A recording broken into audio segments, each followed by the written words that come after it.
Hello and welcome to the Paula's Place podcast. Today I'm here with Kathy Harris.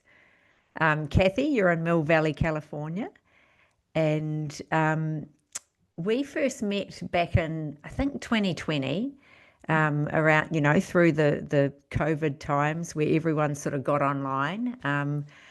Meg, a mutual friend of ours, introduced us to each other, and from that I joined one of your women's groups online, and I think I stayed in that for like three different semesters or something like that.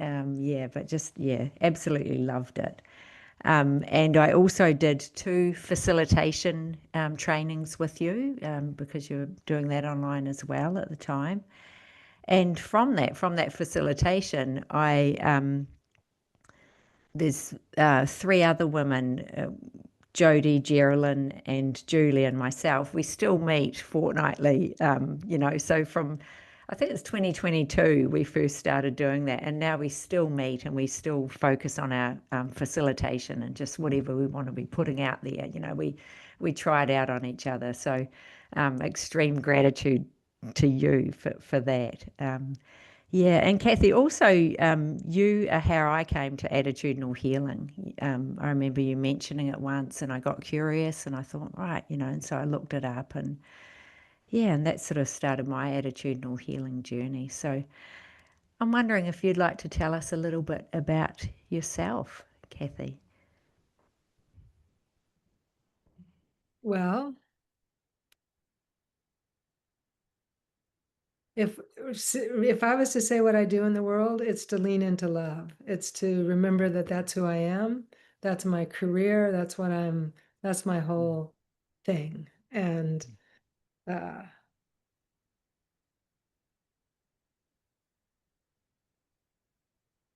and the things that I've been guided to show up for in the world, all call me back into that. Whether it's working with individuals in a counseling practice, or the groups that I get to facilitate. The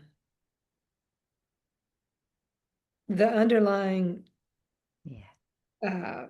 piece for all of that is seeing that we are love, and that's what's inside of you, that's who I am, and that's where we can meet. Yeah. Mm. Yeah. And I also, another part of me is I love being out in nature. I love uh, hiking and biking and feeling that beauty touching me. Yeah. Yeah. Yeah. That connection and yeah. Connection to all things, all beings, and yeah, leaning into love. Mm. Yes. Yeah, that's you. And you certainly feel that in your groups. Yeah, yeah. Ah, well, it's a real pleasure to have you here, Kathy.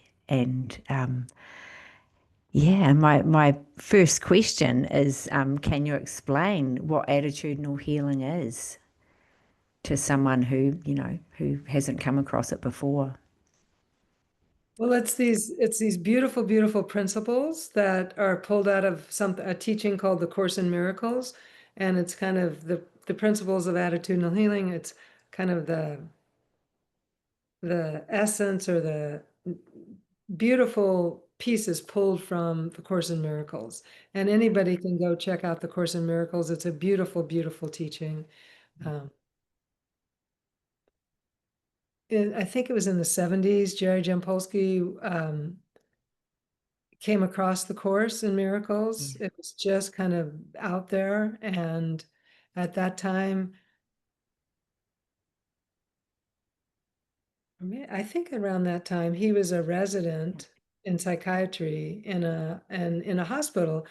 And he watched a little boy who was there ask the doctor what it was like to die. Mm.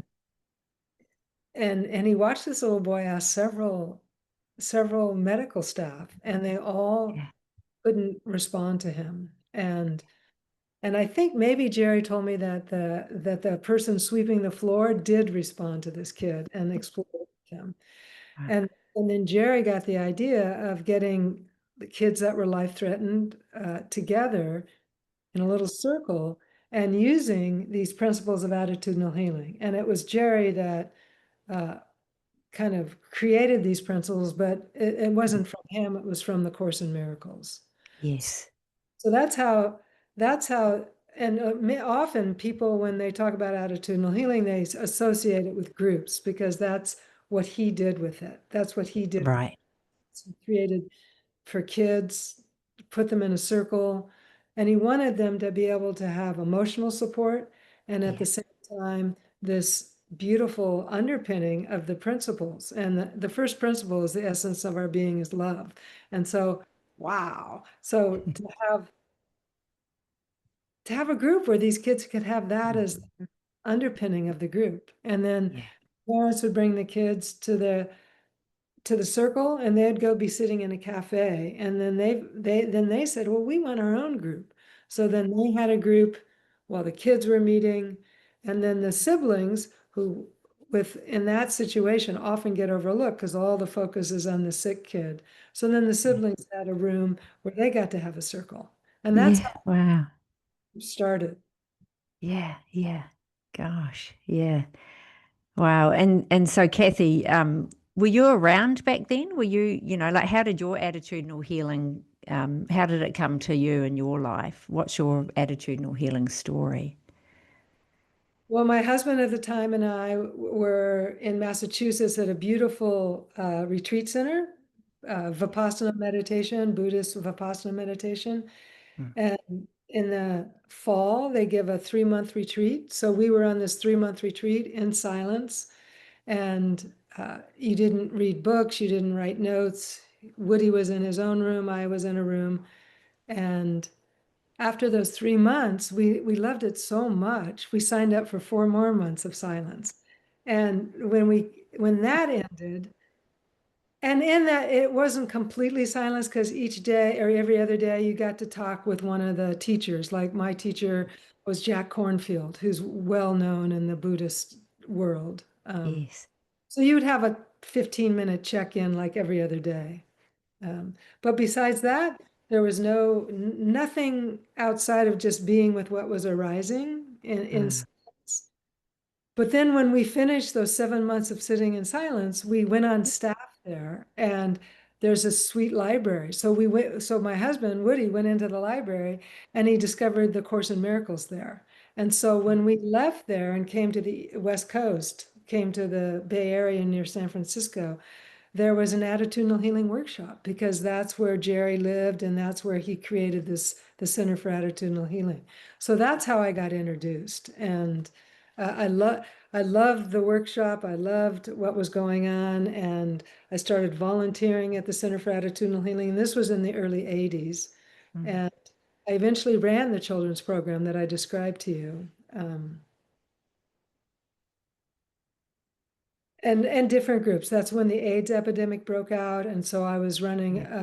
I was co-facilitating a group for women with AIDS. And then a colleague of mine got a USAID grant in the mid-90s to go to Moscow, to Russia, and also other countries there, right when the Soviet Union dissolved, right when the Berlin Wall came down. Mm. So I was there for back and forth for 3 years, setting up a NGO in Moscow to help the different communities there have circles using these Yeah. principles. And that was really, really, really, really rich because, these people had never been called by their name. They were called comrade. And uh, there was never this idea that the light of the world is inside of me. It's like you're Mm. commune for the Soviet Union. And so it was just so rich to work with these people. And we worked with, in Moscow, we worked with, my colleague and I worked with in a main hospital there with kids with cancer. And they'd be Mm. brought in from all over the former Soviet Union and live in these rooms with other kids that had cancer. Yeah. And um, the mothers would sleep on the floor and be there with them. And uh, no one would talk to these kids about what was going on. Oh, well, a rat bit you, that's why you're here. Or Mm. a Wow. bed would be empty because a child died, and no one would say that's what happened. And so Mm. it was so rich to get to Yeah. do circles with the kids and to do circles with the moms and to uh, get the kids start talking about their feelings Mm. and also to get them to talk about, what do you think heaven's like? And let's talk about that. Yeah. Um, and the moms to have a circle and to be able to talk about their feelings. And Mm. it was just so rich. And Yeah. uh, like one little girl w- was told wasn't told that she was going to have her leg amputated to stop the spread of cancer. She wasn't told Oh, that. wow. Yeah. And our approach was you talk about it and you Yeah. talk about your feelings around it. And Yeah. Yeah. who are you beyond this body? What's never amputated, this Yeah. love. Yeah. Yeah. So that was really, really rich for me and we worked in Latvia and Lithuania and down in Kiev and Odessa and Ukraine. And um, Wow. in Latvia and Lithuania, there were these beautiful women that were brought in to be kind of like uh, just sort of social workers or comfort for these Mm. kids. Yeah. Yeah. These women didn't know how to speak to the parents, or they were Mm. so afraid to tell the parents the kid's taken a turn for the worst. And Yeah. uh, so it was so fun to show these beautiful women that you could you could ask the kids what they're feeling and you Yeah. talk to them. And you could talk, you know, about who are we beyond these bodies in child Yeah. language. And you did, and with the parents, you didn't have to avoid them. You could ask them, "Oh, how is this for you to find out this next diagnosis?" And to be empathetic and to give validation. So Yeah. it was very empowering for these beautiful women and the kids. They reported back to us that the kids would start getting really happy and jumping on their beds because they had a place to talk about their feelings and what was going on for them. So Yeah. that was really, really, really rich for me. And then Yeah. another really rich place for me was I was inside San Quentin, which is the big prison here. Yes. Guys locked up for one section, lifers, 25 years to life, and then another section where they had a parole date. And I love doing circles with these men because the ones that were lifers didn't know if they'd ever get out. Mm. And my whole interest was you don't have to get outside these walls to have inner freedom. You don't have Yeah. to leave here to discover that Yeah. essence is love, that who you are Mm. is the light of the world. And no matter what you've been told and no matter what rough stuff you've gone to that, created the situation for you to be here, there's perfection in being here because it's a chance for you to come into that inner freedom and not Mm. distract yourself thinking, people on the outside, oh, the new car, the new wife, or something's going to make me happy. And you have a chance now to touch into love right now. Yeah. Know that that's who you are, no matter what the guards tell you, no matter what your upbringing told you. Mm. So Mm. those are some sweet places that I've gotten to do circles and use the principles of attitudinal healing. Wow, Kathy. And San Quentin, how long were you there for? You were there for a number of years, weren't you? 12. Now, Yeah. some of the lifers have been getting out and they contacted me and said, you got to do a group for us, help us navigate, went in before there were some of these guys went in before there were computers or iPhones or any of that, or just, they've been institutionalized for 30 years, sometimes more, or 20 years. And Yeah. so just wanting support Yes. and because of all the work they did inside with my groups and other groups, they're pretty emotionally intelligent. And so it's Yeah. every Sunday afternoon, I have a couple co-facilitators that work with me and we do these groups and on Zoom, because most of them are in LA, which is far, far away from me. Mm. but it's really sweet. It's really sweet to Yeah, be. yeah. And how amazing, Kathy, to have that connection still, with those guys that you met in there and worked with them. Yeah. Yeah. Wow. Oh, what a, yeah. So a number of years, so that you've probably 12 years or more of your life you've spent working with attitudinal healing.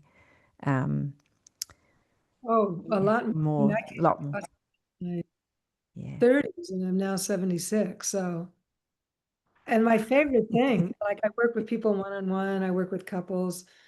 counseling, but my favorite thing is groups. I love groups. And Yeah.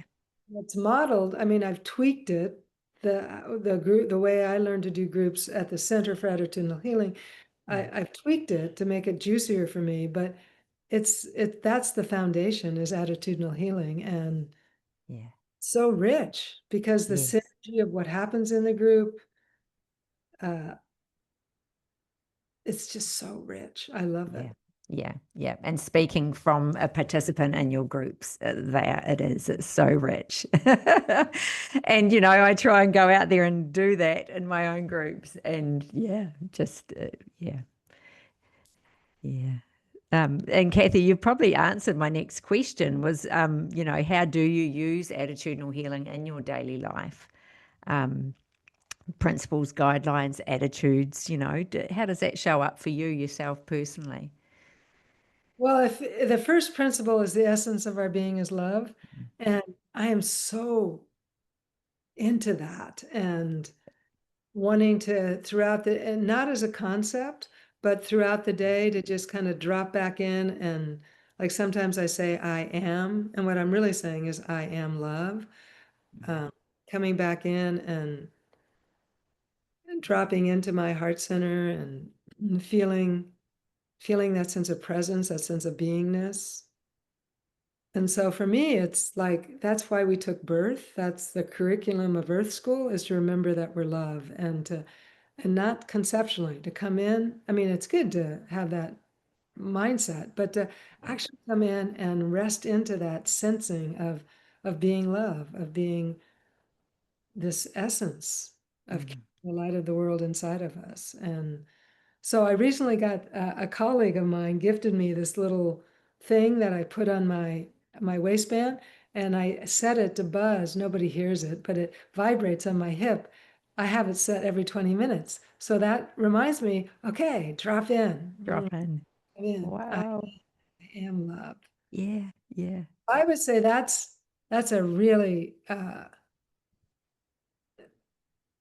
because I think of the 12 principles, if you just went with the essence of our being is love, you don't need any of the other principles. But I Yeah. think principles are really, really powerful and wonderful. Um, Yeah. um, Yeah, and I know just myself too from being in one of your groups, that whole concept of I am that, I am love. And I know when I'm out on walks, and you come up in my mind so often, Kathy, just I am that, the trees, I am that, the grass, I am that, I am, yeah, just feeling that out in nature. Love it. I still remember doing that with you. I'm one with all that is, right? I'm not Yeah, separate. And exactly. and like with at least here in America, it's really crazy, our government, what's going on. And uh, I know that each moment I come back into love and feel that and sense that, that's my gift to the world, and that's my gift to what's going on in the world because we're not separate. And I bow down to people that do protests if they're doing it peacefully. I don't see myself as a political activist or social activist. I see myself as a being of love and wanting to move from that. And I know that one moment of coming in like that Yeah. does impact the world because we're not separate. So it's a beautiful thing, Yeah. it's a beautiful thing to feel who we are, to feel that essence, to feel love, and then to know that it can shine out and it can, it can radiate out, and then Yeah. even more. And it's like, I want Yeah. to live in that place. And I think something about being 76 and this, the latter part of my life, if not now, then when? Mm. This is it. And Yeah. Yeah. Yeah. this is it. Yeah. There was Yeah. I think I might have told you this, there was a study done in Kassel University in Germany, and it was a bunch of scientists, and they just wanted to see what comes off of anybody's chest out on the street, whoever, and they measured it in light and photons, and it was 10,000 photons per second. The moment you consciously drop in there and send it out, it goes from 10,000 to 100,000 photons per second. And it's like, what? We think we're ineffective or can't contribute? What? Yeah. Yes. Yes. That's it. That's an Mm. actual study. You can look it up. Yeah. University light study of light, or you'll find it. Yeah. Yeah. Yeah. Wow. And you feel that too, don't you? When you're giving that out there, you feel that expansion and and that connection. Yeah. And then also something that, like I'm giving a training right now on how to facilitate circles. And Mm. to me, it's really important to remember that wherever I show up, it's not, and this is kind of radical, but Mm. it's not to be of service. It's not to help others. It's because it lights me up and it calls me home. And if I'm called home and I'm lit up, there's going to be a side effect of others being touched, but that's not why I do it. I do it for my own healing. And Yeah. I think that takes a lot of stress and striving out of the picture. I'm just here, Yeah. me up, and it brings me joy. And others, good, they get served, but I don't ever think of it as being of service. I think of, I'm showing up because, like, I can be depressed, and if I wasn't the Yeah. facilitator for a group one evening, I wouldn't show up. It's like I just want to stay chill, Yeah. show up, and I'm a different person because of the circle, because of being in that field of love and the synergy that happens. Yeah. Yes. Yeah. Yeah. And showing up authentically too. Just yeah. Yeah, right. Mm. Mm. And sharing that with others too, helping you, but also helping them realize that they're not alone, I guess. Yeah, Yeah. because we all have our emotional stuff, and Yeah. to bring Yeah. it into light is how to find our way back to love, find our way back to Mm. wholeness. Yeah. Yeah. Yeah. Oh, Kathy, what would you say to someone or a workplace, maybe a school or someone starting on their attitudinal healing journey? And so you're saying in these places wanting to do circles, is that what you're speaking of? Yeah, yeah, maybe, like a workplace, like I'm not familiar with attitudinal healing in a workplace, but just wondering if you've ever experienced that or what would you say to them if they were thinking about bringing it into the workplace? Well, it just, what a beautiful offering to give, whether it's in a school to kids or to adults in a workplace, or adults in an old folks home, a retirement home, whatever. Yeah, What a beautiful offering, because you're gonna have a circle, and you're gonna support people, and you're gonna create an amazing community, because mm, when we're vulnerable and we're sharing from, as you said, from that place of authenticity, then mm, intimacy happens, community happens, and healing, and finding out you're not alone, and finding out others are struggling with the same thing. But then that yeah, underpinning of the principles that, and we can go back to the essence of our being is love, that, yeah, wow, to have that, and to have a place where children, like if we work with kids, children can start learning that it's okay to be upset, it's okay to have anger, it's okay to be sad. yeah, Let's speak to that. Let's say what's going on there. So that happens. And then the other beautiful thing that happens is, at least in the style that I do it, people learn how to really listen, because you're listening to who's sharing, So you can let them know they really heard you. And so you're going to say back, like if Paula, if you said, I'm feeling frustrated and angry because Mm. this happened, and I say back, oh, frustrated and angry, there's this like, wow, somebody's hearing me. Wow. Mm. And then people take that out into their lives. It's not, they learn it in the circle, but then they use it with their kids or their colleagues. And that Yeah. quality of really listening and saying back what you're hearing, it's magic. Yeah. Also to Yes. get empathy or validation. Wow. Wow. Yeah. Yeah. And that's, I mean, I sort of added that. That wasn't so kind of used when I learned to do these circles back in the 80s, but it's, to Mm. me, it's essential to really hear somebody and say back what you heard, and to Yeah. teach the other people in the group to do that. So children are learning how to really listen and say back what they're hearing, the feeling words, and then they're learning how to give empathy or validation. Wow. Who Yeah. teaches us that? Nobody. Who teaches any of us that? We're not taught that. Exactly. Yeah. Yeah. I think I think to have these circles in schools and in workplaces and in places, like I said, like a elder's home, or Mm. I just think it's so rich. And I think it's different than other emotional support groups because we're also bringing in the principles of attitudinal healing, you know? Yeah. Yeah. And one of the principles is we're students and teachers to each other. So as a facilitator, you don't have to have it all together. And you're not the teacher here. You're just keeping the group safe and Yeah. helping move the energy. And so Yeah. it's, wow, okay. What a Yeah. beautiful that where it's interchangeable, being students and teachers to each other. And Yeah. when I train people to do this, I say, let go of thinking you have to be a teacher, have to have it Yeah. all together. Let that go. Yeah. That's only going to get in your way. Yeah. It's not. Yeah, exactly. And just and bringing in that importance of being heard, you show up to a group, it's a good feeling to feel like Yeah, you've been heard for once, because we don't all get heard out there. no. To find Yeah. out you're not alone, other Yeah. people going through the same thing, Yeah. and to be seen and validated. It's so rich. Yeah. Yeah. Yeah. It's such a gift.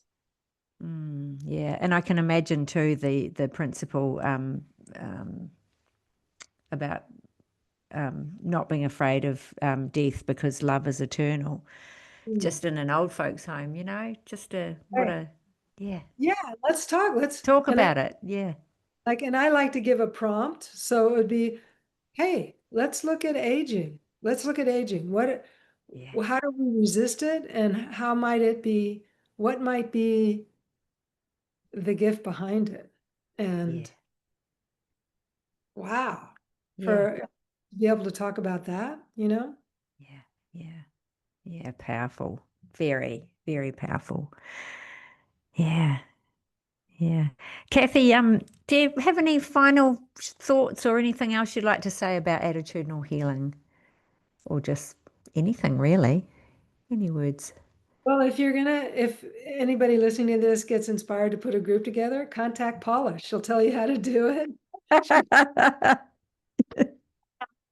to know that what you're offering is a chance for people to be really vulnerable and authentic together, a chance for them to be part of a community where there is that richness of authenticity, and where they get to learn about feelings are okay no matter what they are, and we can learn to feel them and express them and find out that it's okay and that we're not alone. So Yeah, it's a beautiful combination. What these circles, if we're attitudinal healing by itself, are just these beautiful 12 principles. But if you want to take it into a circle and create this amazing community, go for it.